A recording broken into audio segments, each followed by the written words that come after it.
Today I'm going to be reviewing Verizon's home internet. I'm going to leave a link down in the description below where you can sign up for Verizon's home internet.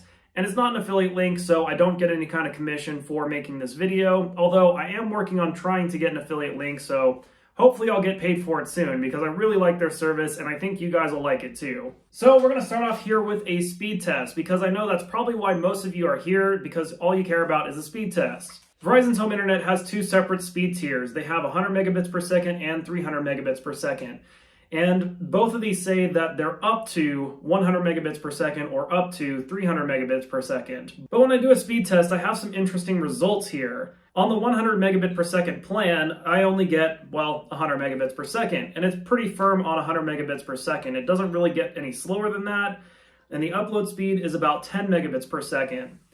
Now, in the 2 months that I've had Verizon's home internet, this has been the plan that I've been on for pretty much the whole time. I just switched to the 300 megabit plan just to do the comparison example here for you. The 100 megabit per second plan works great for me, and I think it'll work great for most of you guys, but these are the speed tests that I got on the 300 megabit per second plan.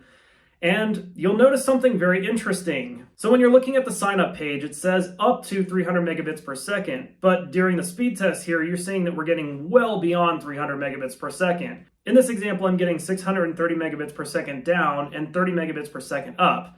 So it is way outperforming what they advertise, which I think is a really good thing. So what do these plans cost? Well, the 100 megabit per second plan costs $50 per month if you don't have Verizon, or $35 per month if you already have a cell phone with them.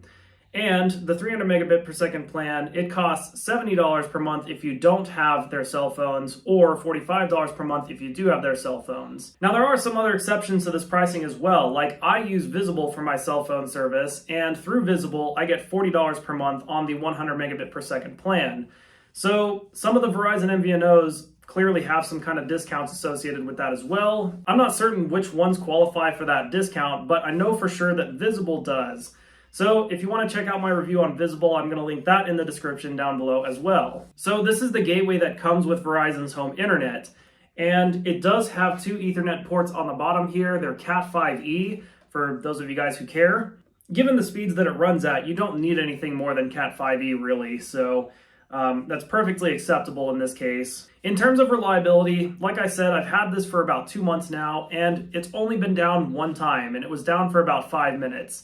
And I'm thoroughly impressed by that. When I had T-Mobile's home internet, it was constantly going down. It would go down multiple times a day for a few minutes, and sometimes even for multiple days at a time. But Verizon's home internet, it's been rock solid. I also want to mention too that this internet is meant to stay in one location. You're supposed to register it at an address, and it's supposed to work only at that address.